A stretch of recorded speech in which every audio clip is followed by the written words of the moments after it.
Hey guys, welcome back to The Readers. I hope you are having an amazing day. Let's get right into the stories. The first one is a pro-revenge story. My grandfather was a man of few words but infinite wisdom. Always know your boundaries, he'd tell me as we sat on his weathered dock, fishing rods in hand, watching the sunset paint the lake in brilliant oranges and pinks. Not just in life, son, but on your property too. I never fully appreciated what he meant until 3 years after his passing, when I inherited his Lakeside property and found myself in the crosshairs of the most notorious HOA in the county. The property itself was nothing spectacular by modern standards, a modest cabin with a large deck, a slightly sloping yard that led down to the wooden dock where I'd spent countless hours learning to fish as a kid. What made it special wasn't its appearance, but its location. Prime lakefront real estate with unobstructed views and deep water access. The kind of place developers drool over and wealthy people pay millions for. My grandfather had purchased it in the 1970s, long before the surrounding land was developed into what would become the exclusive lakeside community that now bordered my property on 3 sides. When developers came knocking in the 90s, wanting to incorporate his land into their planned community, he politely but firmly declined. They offered him good money, my father told me after the funeral. But your grandfather said some things aren't for sale. The look on that developer's face, priceless.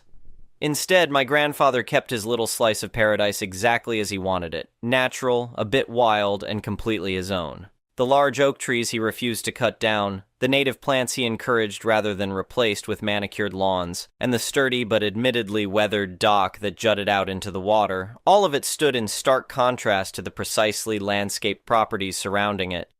For the first few months after inheriting the place, I visited on weekends, finding solace in the quiet mornings on the lake, and the memories that lived in every corner of the cabin. It was during one of these peaceful Saturdays that I first encountered her, the woman who would become the bane of my existence for the next 8 months.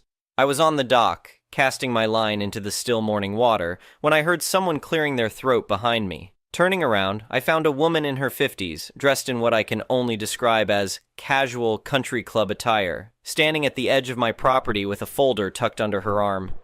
"Good morning," I said, setting my rod down. "Can I help you?" "Yes," she replied, her voice clipped. "I'm the new head of the Architectural Review Committee for the Homeowners Association. We've had several complaints about the condition of your property." I blinked, confused. "I'm sorry, but this property isn't part of your HOA." She looked at me as if I'd just told her the earth was flat. "All properties in this development are subject to our covenants. I have here a list of violations that need to be addressed immediately." She opened her folder and began reading. Unapproved dock structure, excessive natural vegetation, lack of proper lawn maintenance, unauthorized boat storage. "Ma'am," I interrupted as politely as I could, "I understand there might be some confusion, but my grandfather never joined your HOA. This property predates your development and has always been independently owned." Her eyes narrowed. "That's simply not possible. The entire lakefront is part of our community."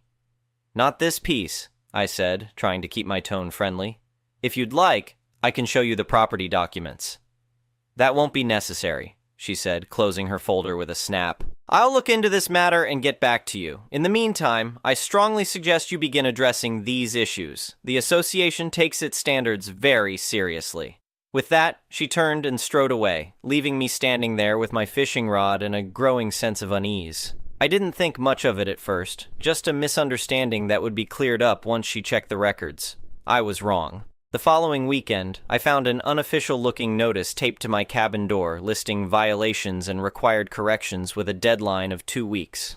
I removed it and went about my day, making a mental note to find my grandfather's property documents when I got home. It was the 3rd weekend when things escalated. I was grilling some fish I'd caught earlier that day when a police cruiser pulled up. 2 officers approached, looking slightly uncomfortable. "Good afternoon, officers," I said, setting down my spatula. "What can I do for you?" "We received a call about a trespasser," one of them explained. "Someone reported an unauthorized person using private community property." I couldn't help but laugh. "I think there's been a mistake. I'm the owner of this property. My grandfather left it to me when he passed away 3 years ago. They asked for identification, which I provided, along with the deed to the property that I'd wisely brought with me after the previous weekend's notice." "Sorry about this," the older officer said after examining my documents. "Looks like a misunderstanding." As they were leaving, I spotted her, the HOA committee head, watching from the road, her arms crossed and lips pressed into a thin line. She didn't approach, just observed as the police departed, then turned and walked away. That should have been the end of it. It wasn't. Over the next month, I received more notices, then official-looking fines for non-compliance, then a certified letter claiming the HOA had placed a lien on my property for unpaid dues and violation fees. Each weekend brought new harassment, neighbors dropping by to mention how much nicer the area would look if I kept up with standards, anonymous complaints to various county departments about supposed code violations, and twice more, police responding to calls about suspicious activity. During one of these visits, while showing the increasingly apologetic local officers my property documents yet again, I noticed something interesting on my grandfather's old survey map.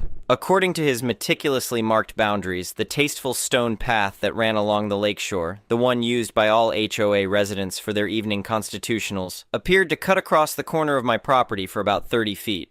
That night I couldn't sleep. I kept thinking about my grandfather's words, "Always know your boundaries." The next morning, instead of fishing, I walked the property line, using his old survey markers as a guide. What I found made me smile for the first time in weeks. Not only did their precious walking path encroach on my land, but the southeastern corner of their recently constructed community gazebo, a lavish lakeside structure where they held their summer socials, was definitely undeniably sitting on my property by about 4 feet. Monday morning, I called a professional surveyor. Wednesday, I met with a lawyer. By Friday, I had an officially updated survey and a cease and desist letter ready to go. That Saturday, when the HOA committee head made her now predictable appearance to inform me that the board had voted to take action regarding my unsafe dock structure, I was ready. "Before you continue," I said calmly, "I have something for you." I handed her the cease and desist letter. "What's this?" she asked, not opening it. "A formal notice to stop harassing me and to remove your encroachments from my property within 30 days. "Encroachments? What are you talking about?" I smiled. "Your walking path and community gazebo are partially on my land. It's all explained in the letter, along with the updated survey results. I've been more than patient with the false police reports, the invalid fines, and the illegal liens, but this ends now." Her face went through a fascinating transformation: confusion, disbelief, anger, and finally, something close to panic. "This is ridiculous," she sputtered. "That gazebo cost the association over $30,000 to build last year." "Then I suggest you start figuring out how to move it," I replied, "or we can discuss a reasonable easement fee. My lawyer's contact information is in the letter." She stormed off, and I knew the real battle was just beginning. The next week brought an emergency HOA meeting to which I was not invited, but heard about through a sympathetic neighbor who'd grown tired of the board's heavy-handed tactics. They discussed legal options, discovered they had none, and finally sent their lawyer to negotiate with mine. Their initial offer was laughable, a one-time payment of $500 for an easement. My counteroffer made them choke: $10,000 for the gazebo encroachment plus $200 monthly for the pathway, or remove both entirely. While this was ongoing, I documented everything: every unlawful fine, every false police report, every piece of harassment. When they sent a landscaping committee to assess my property, really to take photos they could use against me, I caught them on camera stepping onto my land without permission. The situation reached its climax 3 months in, when I arrived one Friday evening to find a notice taped to my dock stating it would be removed as an unsafe structure the following Monday. There was no permit, no legal order, just the HOA letterhead and the committee head's signature. That was the final straw.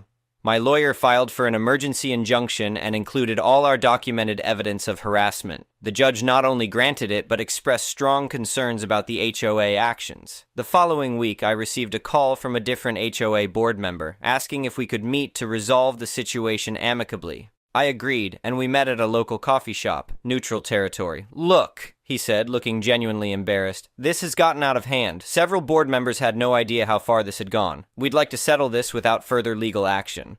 Their new offer? They would remove the encroaching portion of the gazebo, pay for all surveying and legal costs I'd incurred, formally acknowledge my property's independent status, and issue a written apology. In exchange, I would grant them a limited easement for the pathway for a reasonable annual fee.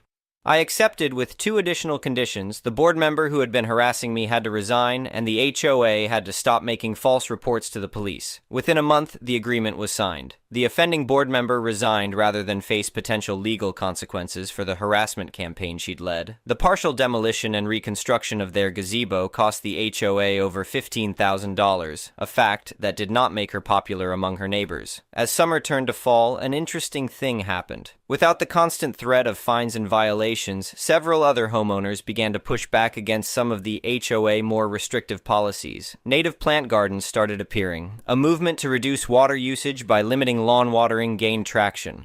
One Sunday afternoon, as I was cleaning my catch for the day, a hesitant knock on my cabin door surprised me. A family with 2 young children stood there, looking nervous.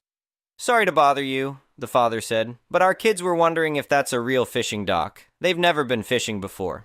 I smiled, remembering countless similar moments with my grandfather. "It sure is. Would they like to learn?" The children's eyes lit up. That was the beginning of something unexpected. Over the next year, my previously eyesore property became something of a neighborhood gathering spot. I started hosting informal fishing lessons on Saturday mornings. A retired biologist from down the street offered nature walks, teaching kids about the native plants my grandfather had so carefully preserved. The HOA still exists, still enforces its rules, but there's been a subtle shift in the community. People wave when they walk by on the path, for which the association now dutifully pays an annual easement fee. Some stop to chat or ask fishing advice. Last month, I found an envelope in my mailbox containing a check from the police department's community fund and a note explaining it was compensation for the unnecessary calls and checks they'd conducted at the HOA behest. I used the money to rebuild the steps leading down to the dock, making them safer for the neighbor kids who now regularly visit. My grandfather would have approved.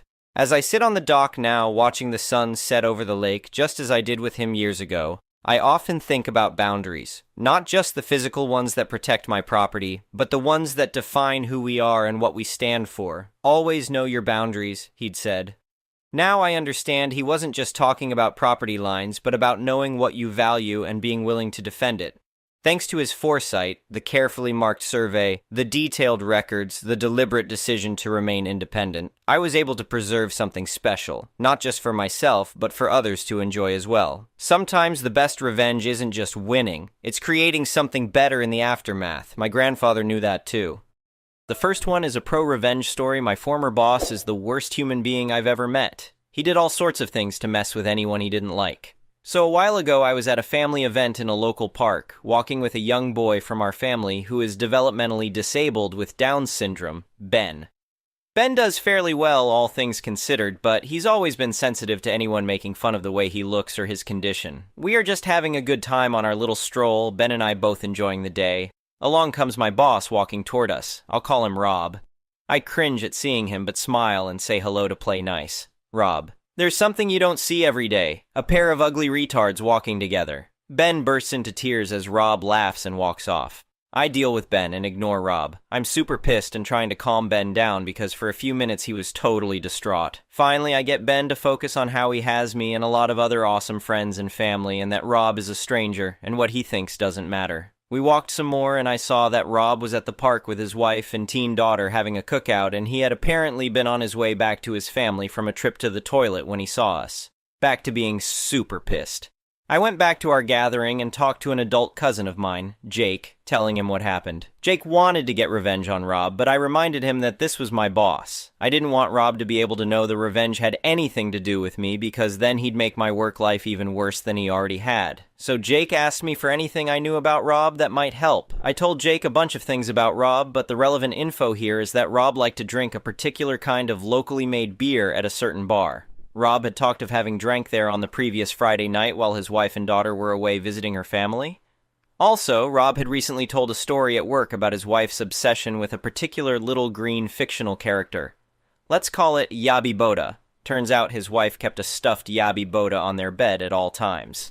I wasn't there for the revenge setup itself because I didn't want Rob to see me, but Jake filled in the details afterward. It was basically this. Jake approached Rob and put an arm around his shoulders and tried to kiss him. Rob pushes him off. Rob. What are you doing?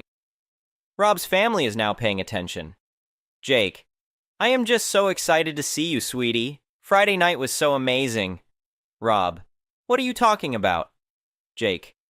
Seriously, you're going to act like you don't remember now? I know you were a bit tipsy after all of those specific local beers at the local bar, but certainly you remember what happened later. Rob, nothing happened later, or ever. I don't even know your name. Jake, really? You were screaming it on Friday. Rob, turning red. You lying son of a...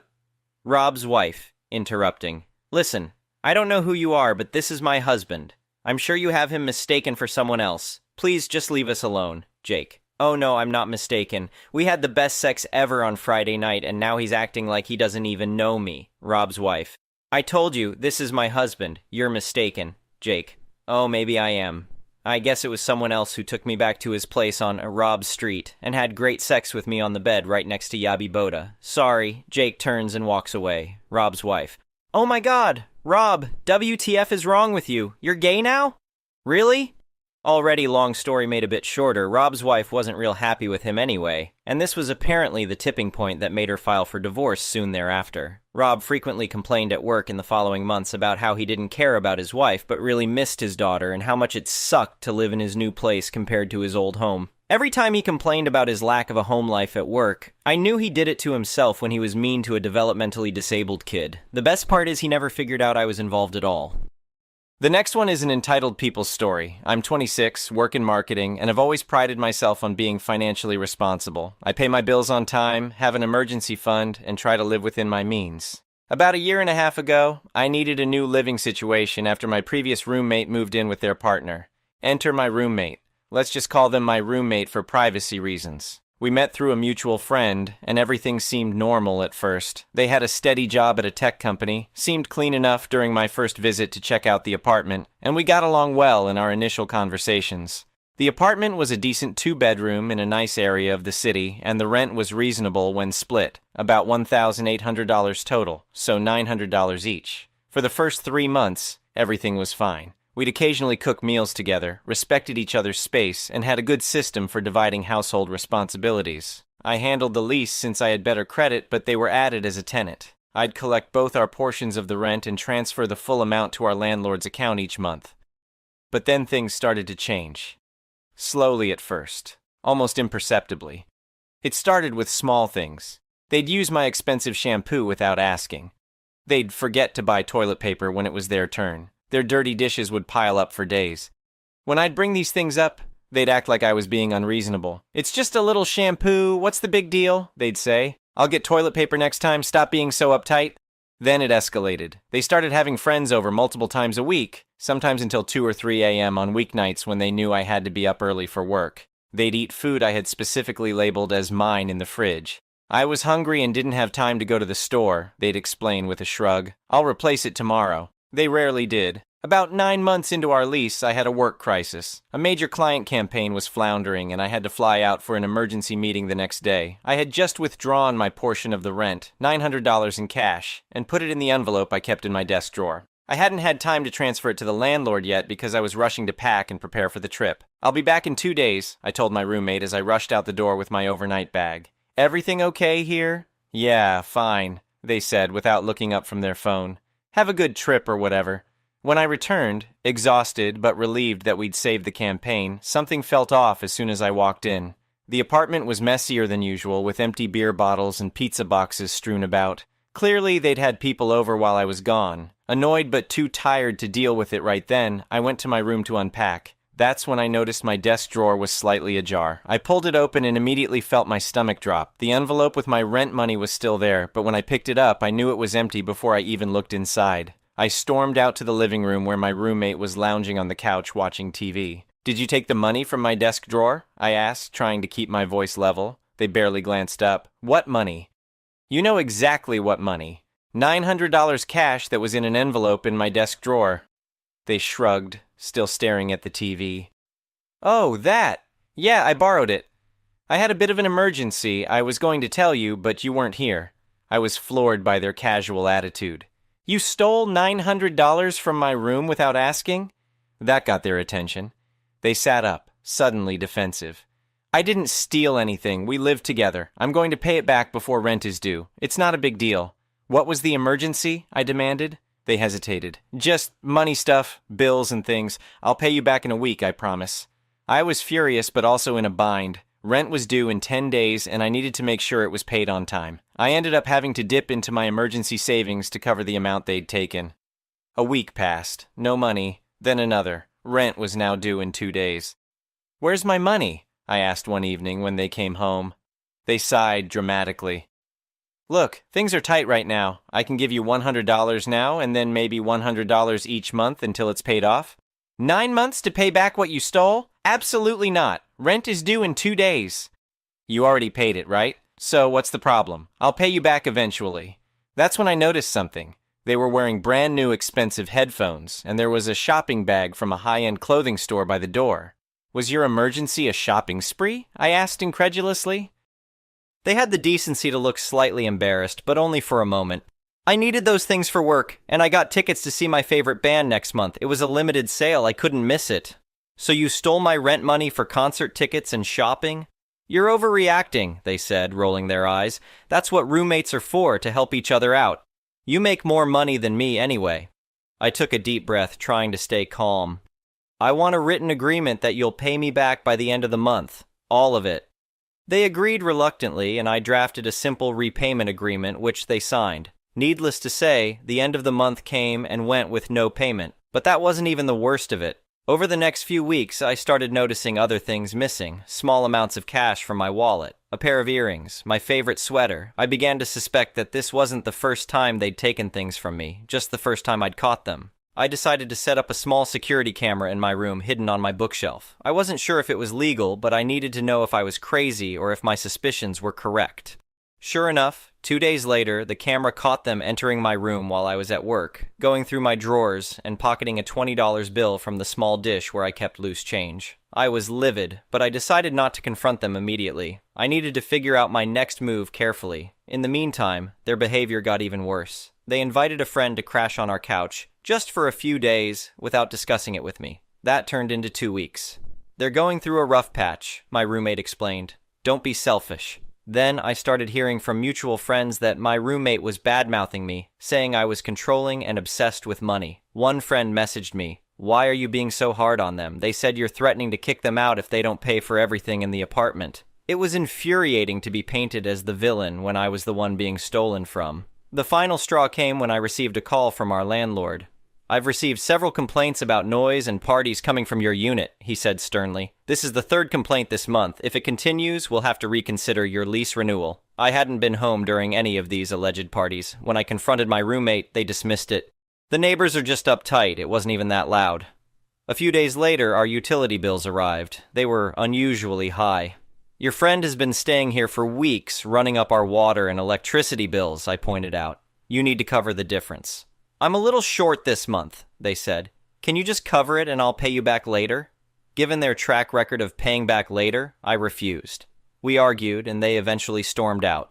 That night, I sat in my room, feeling trapped and frustrated. I knew I couldn't continue living like this, constantly on guard in my own home, being taken advantage of financially, and watching my reputation get dragged through the mud.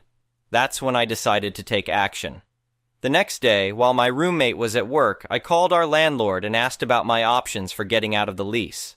"Well," he said after reviewing our agreement, "there's a clause that states if one tenant wants to leave, but another remains, they can be removed from the lease with 30 days' notice, as long as the remaining tenant qualifies to maintain the lease on their own income." A plan began to form in my mind. I asked for the paperwork to remove myself from the lease and thanked him. "By the way," I added, "those noise complaints, they were all from when my roommate had parties while I was away, and they've had an unauthorized guest staying for weeks." The landlord wasn't happy to hear this.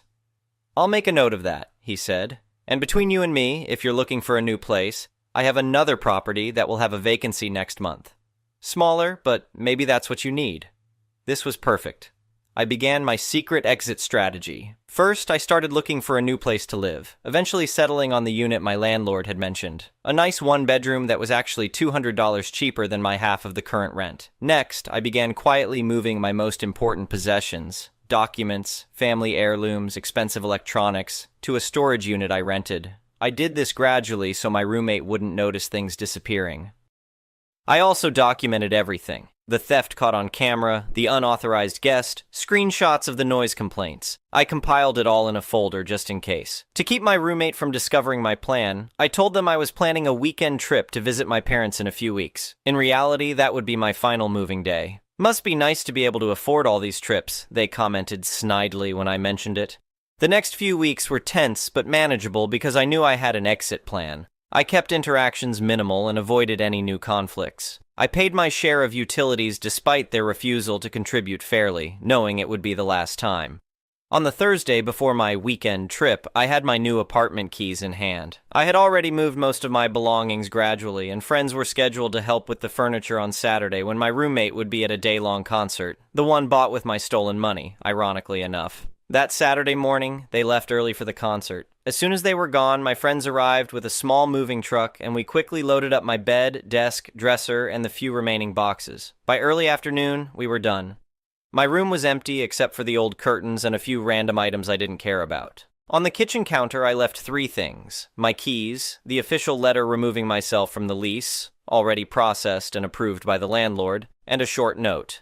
As per my conversation with the landlord and the lease agreement, I've removed myself from the lease effective today. Your portion of next month's rent, $900, is due on the 1st, and the full rent, $1,800, will be your responsibility going forward, as will all utilities. Consider the $900 you stole from me your last loan. Do not contact me further.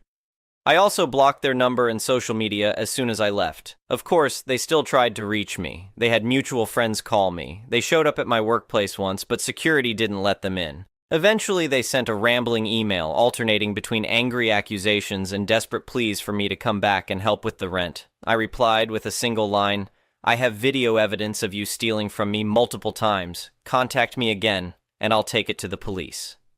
That finally shut them up. Through mutual friends, I heard the fallout over the following weeks. My ex-roommate couldn't afford the full rent on their own. They tried to find a replacement roommate quickly, but the landlord, now aware of their history, required an additional security deposit that no one was willing to pay. They were eventually evicted for non-payment of rent 3 months later. About 6 months after I moved out, I was shopping at a store across town and spotted them working behind the counter. They saw me too, and their face flushed with recognition and embarrassment. I simply nodded politely and continued shopping. I didn't need to say anything. Their situation spoke for itself. My new apartment is peaceful. It's smaller, but it's all mine. I've rebuilt my emergency savings and even started a vacation fund with the money I'm saving on rent. Sometimes I think about how much stress and anxiety I endured in those last months at the old apartment, and I wish I'd stood up for myself sooner. But I learned valuable lessons. Trust your instincts when something feels off. Document everything, know your rights as a tenant, and most importantly, don't let entitled people take advantage of your kindness. They rarely change, and they'll drain you emotionally and financially if you let them. In the end, I came out on top, and they learned the hard way that actions have consequences. Sometimes the best revenge isn't some elaborate scheme. It's simply stepping away and letting someone face the natural results of their own behavior. And if there's one thing I'm sure of, it's that karma eventually comes calling, even if it takes a while to arrive. The next one is a malicious compliances story. I am in college and studying for my extended diploma in art and design. I have a teacher this year who is all about conceptual art and has never drawn a day in her life. To keep this short, I will just list the things she had done before. Told me that my drawings are just copies and not real art. Told me that anime isn't art and I need to be more realistic. Told my class to use AI art. Told me that my portfolio for university was not enough of me and to remove some of my best work. To put it lightly, this woman gets on my nerves. We were doing an industry-linked project with a local business during our practice project before our final major. She had arranged a visit for the head of the company to come and see our artwork as we were in lesson. She spent 3/4 of an hour looking at 2 people's work in specific, there is 9 of us in that class, and then eventually came over to me and my friends. We all specialize in character creation and concept art, looking at a lot of different animation and cartoons and using those styles. She brought over this woman and said, "These are our character creators, they all really like anime, but we're trying to get them to move away from that and look at some real art." We were shocked that she would just discredit our work in front of the woman who employed us to do work for her business. I am now on our final project. She had told me multiple times on our previous project that you can't just do research on things you like, you need to broaden your research, so I decided to do just that. I made an entire research page on conceptual art and went into detail discussing an artist's themes and exploring the style of her work and saying how to me it doesn't make sense and that I don't have the same love for it as it seems illogical. I used a lot of points to back up my views and made sure that she couldn't turn it against me. We are also being taken on a trip to a conceptual art gallery that I will be doing the exact same with. She spent the first half of this year discrediting all my hard work and style, so now I will discredit hers. She has seen the research page but didn't even bother to properly read it, but she said how she likes that I've put myself more open to look at different artists. She had seen how I had spoken about it in her brief look over my work and quickly moved on to the next table, completely forgetting to look at the others' work on my table, but they didn't care and didn't want to talk to her anyway. I hope she knows how much we all don't like her way of teaching. The next one is an entitled parents story. Let's start this off with some context. 23, I met my now fiancé, Jay. Her mom moved her estate away with her alcoholic boyfriend and starved her kids and became a much worse alcoholic then. Before they left and moved in with their dad, closer to me. 2024, her dad gets into drugs, and he becomes very angry. We move back in with her mom. I'm living with them at this point as a father figure. Since we moved in, her mom has very quickly plummeted to rock bottom. It went from going to her new boyfriend's house once a week to being there all week, leaving us to parent her twins, both 13. Mother recently came into money, $200K, and seems to believe she can buy the world. She's bought 4 cars, a plot of land, a whole lot of vodka, some toys to go four-wheeling, and dozens of other poor investments. All of the vehicles and toys have blown up and are no longer working. Fast forward to today, me and my fiancé got our own apartment 2 months ago. Her birthday came up last week, so we all celebrated at our apartment, except for her mother, who instead got extremely drunk, ran down the street, cussed out neighbors out, and blew up the 4th car. Refused to spend time with her daughter on her 18th birthday. This upset her, but we let it go because it was over and there was no going back. She left the house, the kids, and her cancer-ridden mother for a week to go ATV riding with her POS boyfriend, and when she got back today, she forgot the kids at school, drank herself to sleep, and when they woke her up for dinner, told the twins she hated them and to go back to their fathers. She now has no vehicles, and we are forced to watch her kids, her mother, and the house by ourselves for God knows how long while she's in another city. I have no clue how to move forward. Me and Jay need to move forward and start our own life. But we can't in good conscience leave the twins, or put them in foster care. We want the best for them, and their mother, but we cannot keep parent them, and taking all of the responsibility at 18 and 19. We have stayed maybe 8 days in our place out of the 60 that we've had it because we can't leave them alone. What should I do? Thank you for watching. I would really appreciate it if you could like the video and subscribe to our channel if you haven't already. We'll